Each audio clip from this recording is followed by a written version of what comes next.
Casimero Cuadro Alas, mga idol, alagang-alaga ng kanyang bagong boxing promoter sa practice.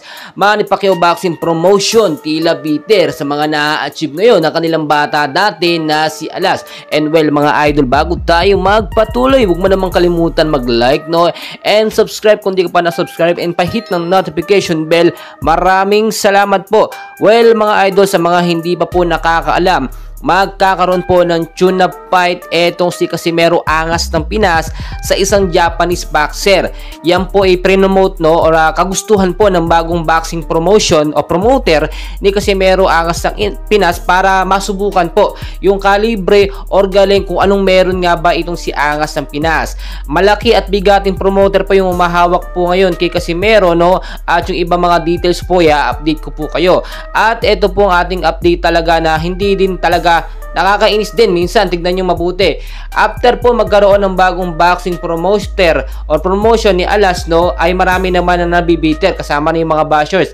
At isa na nga po dyan ng MP. Gusto po kasi ng MP na lumaban po muna si Alas dito sa kanilang bata, no, kahit sino sa kanila. Pero alam naman natin kung sakaling ilalaban ng MP yung kanilang bata na si Marlon Tapales dito kay Casimero Angas ng Pinas. Pero as of now, hindi na po pinapansin ni Casimero Angas ng Pinas. Tuloy-tuloy na lang po siya at nakapokus na lang siya sa goal niya sa kanyang practice ngayon.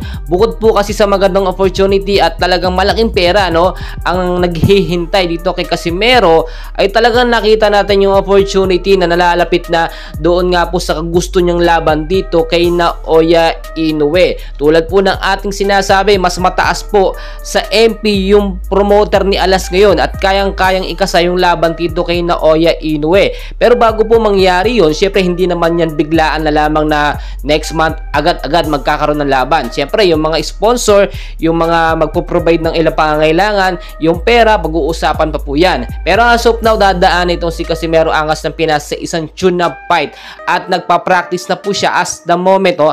At the moment po, etong si Casimero, tignan yung mabuti yung pag-aalaga ng bagong promoter niya. Talagang pinag-e-ensayo ng mabuti.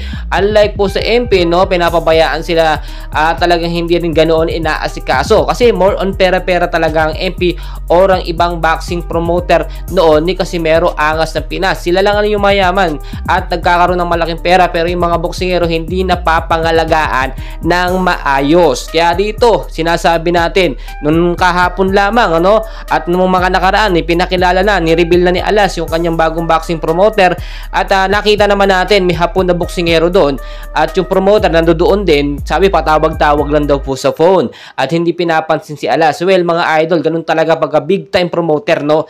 Pero it doesn't mean naman na hindi nila pinapakialam, no? Wala silang pakialam kay Alas. Sadyang busy lamang. Hintayin po natin yung mga next update, no? Alam nyo, kapag ganito ang boksingero natin nakikilala or sumisikat, binabato, no, talagang pinapabagsak dinadaw ng ibang mga bashers. Pero tayo, suporta tayo tuloy-tuloy sa ating Angas ng Pinas na si Casimero Cuadro Alas. Maraming salamat mga kababayan, and please don't forget to like and subscribe.